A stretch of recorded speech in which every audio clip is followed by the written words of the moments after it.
तव कथामृतं तप्तजीवनं कविभिरीरितं कल्मषापहं श्रवणमंगलं श्रीमदाततं भुवि गृह्णन्ति ये भूरिदा जनाः। শ্রী শ্রী রামকৃষ্ণ কথামৃত।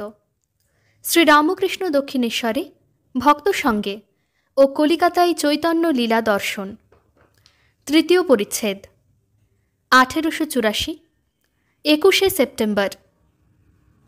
শ্রী রামকৃষ্ণ। শ্রীমতীর প্রেমোন্মাদ আবার ভক্তি উন্মাদ আছে, যেমন হনুমানের।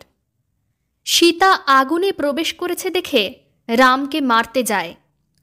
আবার আছে জ্ঞানোন্মাদ। একজন জ্ঞানী পাগলের মতো দেখেছিলাম কালীবাড়ির সবে প্রতিষ্ঠার পর। লোকে বললে রামমোহন রায়ের ব্রাহ্মসভার একজন, এক পায়ে ছেঁড়া জুতা, হাতে কঞ্চি আর একটি ভাঁড়, আবচারা, গঙ্গায় ডুব দিলে।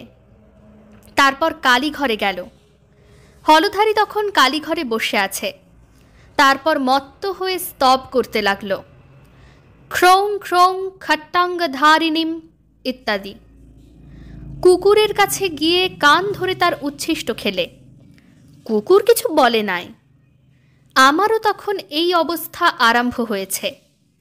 আমি হৃদের গলা ধরে বললাম, ওরে হৃদে, আমারও কি ওই দশা হবে? আমার উন্মাদ অবস্থা।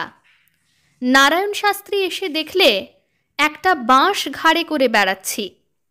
তখন সে লোকেদের কাছে বললে, ও উন্মত্ত হ্যায়।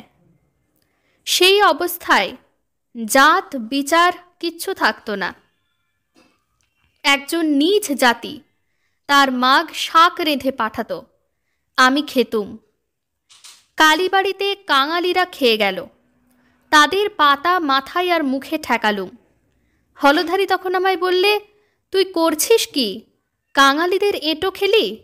তোর ছেলেপিলের বিয়ে হবে কেমন করে? আমার তখন রাগ হলো। হলধারী আমার দাদা হয়, তাহলে কি হয়? তাকে বললাম, তবে রে শালা, তুমি না গীতা বেদান্ত পড়ো? তুমি না শেখাও ব্রহ্মসত্য জগৎ মিথ্যা? আমার আবার ছেলেপুলে হবে ঠাউরেছ? তোর গীতা পাঠের মুখে আগুন। মাস্টারের প্রতি, দেখো, শুধু পড়াশোনাতে কিছু হয় না। বাজনার বোল লোকে মুখস্থ বেশ বলতে পারে, হাতে আনা বড় শক্ত।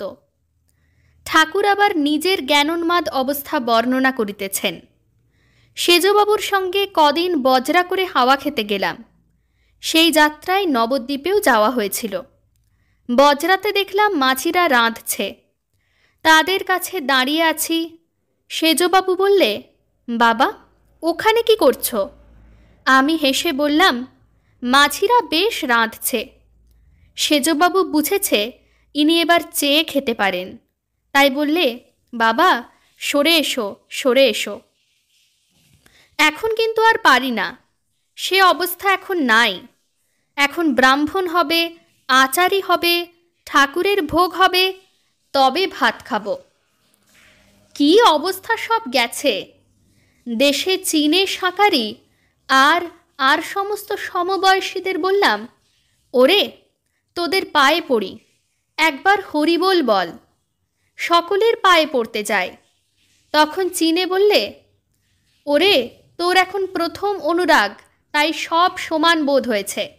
প্রথম ঝড় উঠলে যখন ধুলা উড়ে, তখন আম গাছ, তেঁতুল গাছ সব এক বোধ হয়।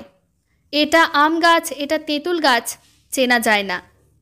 একজন ভক্ত, এই ভক্তি উন্মাদ কি প্রেম উন্মাদ কি জ্ঞান উন্মাদ সংসারী লোকের হলে কেমন করে চলবে? শ্রী রামকৃষ্ণ। সংসারী ভক্ত দৃষ্টে যোগী দুরকম, ব্যক্ত যোগী আর গুপ্ত যোগী। সংসারে গুপ্ত যোগী, কেউ তাকে টের পায় না। সংসারীর পক্ষে মনে ত্যাগ, বাহিরে ত্যাগ নয়। রাম, আপনার ছেলে ভুলানো কথা। সংসারে জ্ঞানী হতে পারে, বিজ্ঞানী হতে পারে না। শ্রী রামকৃষ্ণ। শেষে বিজ্ঞানী হবে। জোর করে সংসার ত্যাগ ভালো নয়। রাম। কেশব সেন বলতেন, ওর কাছে লোকে অত যায় কেন? একদিন কুটুস করে কামড়াবেন, তখন পালিয়ে আসতে হবে। শ্রীরামকৃষ্ণ: কুটুস করে কেন কামড়াবো? আমি তো লোকেদের বলি, এও করো, ওও করো, সংসারও করো, ঈশ্বরকেও ডাকো, সব ত্যাগ করতে বলি না। সহাস্যে কেশব সেন একদিন লেকচার দিলে, বললে, হে ঈশ্বর, এই করো যেন আমরা ভক্তি নদীতে ডুব দিতে পারি, আর ডুব দিয়ে যেন সচ্চিদানন্দ সাগরে গিয়ে পড়ি। মেয়েরা সব চিকের ভিতরে ছিল। আমি কেশবকে বললাম, একেবারে সবাই ডুব দিলে কি হবে? তাহলে এদের অর্থাৎ মেয়েদের কি দশা হবে? এক একবার আড়াই উঠো, আবার ডুব দিও, আবার উঠো। কেশব আর সকলে হাসতে লাগল। হাজরা বলে, তুমি রজগুণী লোক বড় ভালোবাসো, যাদের টাকা কড়ি মান সম্ভ্রম খুব আছে। তা যদি হলো, তবে হরিশ, নোটো ওদের ভালোবাসি কেন? নরেন্দ্রকে কেন ভালোবাসি? তার তো কলা পোড়া খাবার নুন নাই। শ্রীরামকৃষ্ণ ঘরের বাহিরে আসিলেন ও মাস্টারের সহিত কথা কহিতে কহিতে ঝাউতলার দিকে যাইতেছেন। একটি ভক্ত গাড়ু ও গামছা লইয়া সঙ্গে সঙ্গে যাইতেছেন। কলিকাতায় আজ চৈতন্যলীলা দেখিতে যাইবেন, সেই কথা হইতেছে।